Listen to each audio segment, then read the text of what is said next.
Of all the Indian gods and goddesses, it is the goddess Kali in her various forms who has attracted the greatest amount of attention from non-Indians, you know, over a course of years, especially from, say, the 18th and 19th centuries. And currently, also, she has been adopted as an emblem of feminism, you know, a woman standing on top of a man, and all those things by those who have not gone into the details of the meanings that inhere in this symbolism.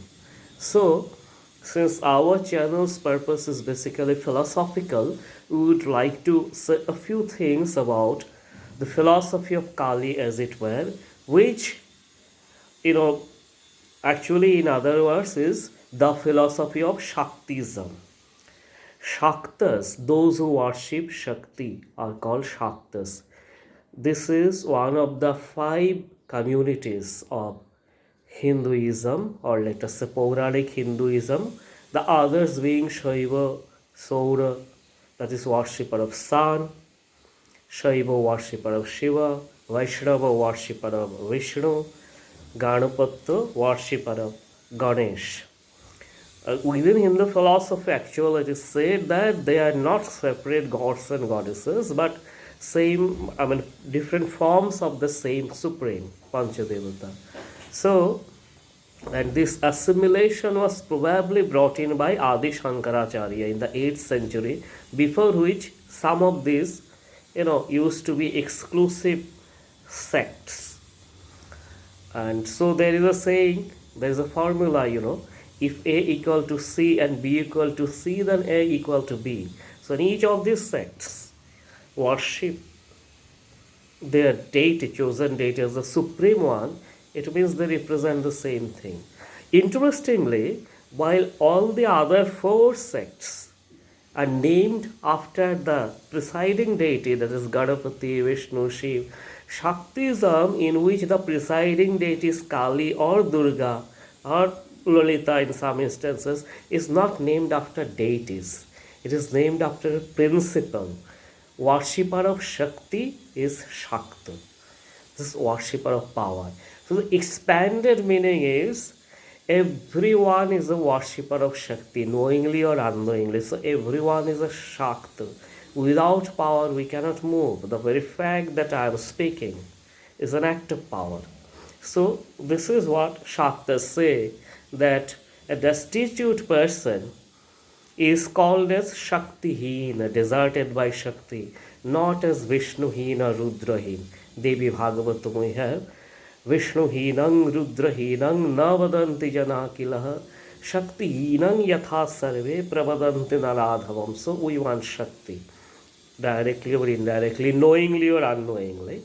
So Shakti is supreme. So in Shakta philosophy, in fact, all the other worships are also forms of Shakti worship only, because the play of Shakti, now I'm gradually entering philosophy, is dominant as long as there is this worshipper and worshipped dyad. The moment you merge in absolute Brahman, which according to Shaktism is the passive aspect of Shakti only, then worshipper and worship ceases, you become one. Please refer to my earlier videos of Vedanta, etc. So, as long as we are not in samadhi, we are, worshipping, playing, eating, doing YouTube, whatever, we are in the domain of Shakti. As the great 19th century thinker said in a simple way, as long as you are not in samadhi, you cannot go beyond the zone of Shakti. And that zone, entry to that zone is also given by Shakti. So, power aspect of God.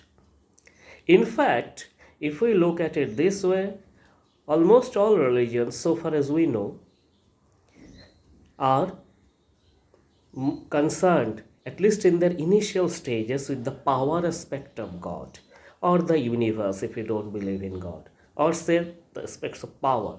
Lord of power, we see the Old Testament. And gradually, as we come to the New Testament, becomes Lord of love. In another video on my main channel, I have explained George Herbert's poem The Flower, the metaphysical poet, how there is a transition from Lord of Power to Lord of Love. Similarly, in most other religions. So, in Kali, the Shakti intensified, and there are various forms of Kali, obviously. That, but by Kali, we usually refer to Dakshina Kali. Dakshina Kali, let us translate it as benevolent Kali. It is obviously difficult to translate Indian terms into English fully, but this meaning is the most benevolent. That is, she is merciful towards all. Whereas there is one aspect called Vama Kali, aggressive, not to be worshipped by householders or people who want worldly things, because Vama Kali destroys everything. It is not that Dakshina and Vama Kali are two different things, but in the same person in different manifestations do different roles. So Vama Kali is to be worshipped only by the sannyasis who have no desire. Supposedly, there may be sannyasi with desire, but that is a kind of different thing. All are not perfect. Everyone is not perfect in their profession, so things are there. So Dakshina Kali, then Shmashan Kali we have specific embodiment of Shmashan. Though the main Kali, Dakshina Kali, is also Shmashana Vasini, but she is all encompassing. Shmashan Kali is the specific aspect of that Kali which eats up dead bodies, causes all this, that fire, Shmashan Kali. Then Raksha Kali, the Kali which protects, the various forms. Even in Kashmir Shaivism, there is this, Abhinavagupta and others. In fact, there are many forms of Kalis that we do not know. Kala Sankarshani Kali, Rakta Kali, Srishti Kali, etc. However, in Eastern India, it is this Dakshina Kali who is prominent.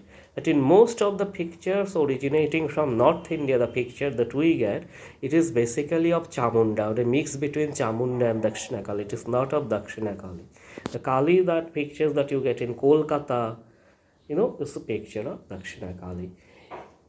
In her left hands, she is wielding a sword, or huge one, and a severed head. Upper left hand, the sword, Khadga, and lower left hand, severed head of a demon, initial at least. And her right hand, the upper right hand, this is known as Abhay Mudra, fear not.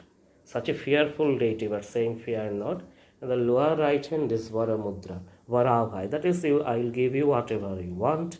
So, embodiment of God basically.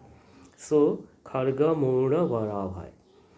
Now, under her is lying Shiva as a corpse. The meaning is, there are many meanings. We cannot end it in 10 minutes video. But for us, the most prominent one is, God is beyond time and place. That God is beyond time is expressed by this symbolism. Shiva here represents Kal, Mahakal, great time, which devours everything. We were not there 50 years back, may not be here 50 minutes from now, so destroys everything.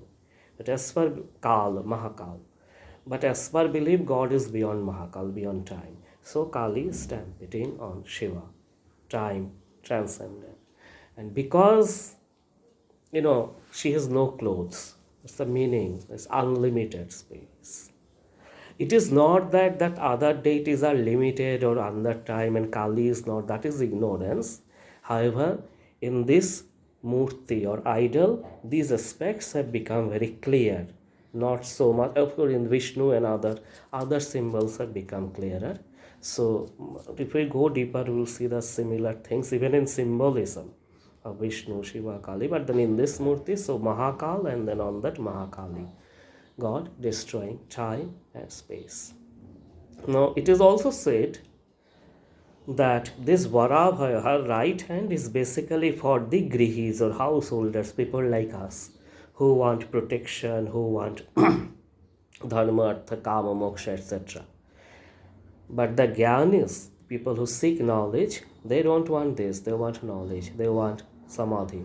So in her left hand, this khadga is the symbol of cutting off ego, ignorance, and the chopped head, cut head, is a symbol of ego, because head is also the center of ego thought. So you have to be egoless. So she is savior. So this is what the tyag is, the sannyasis, left hand one. Some people it's not a commonly accepted, and right hand is for the bhogis like us. So tyagi, gehi, savior. So both grihi and tyagi, they can Dakshina Kali. Now why Dakshina Kali?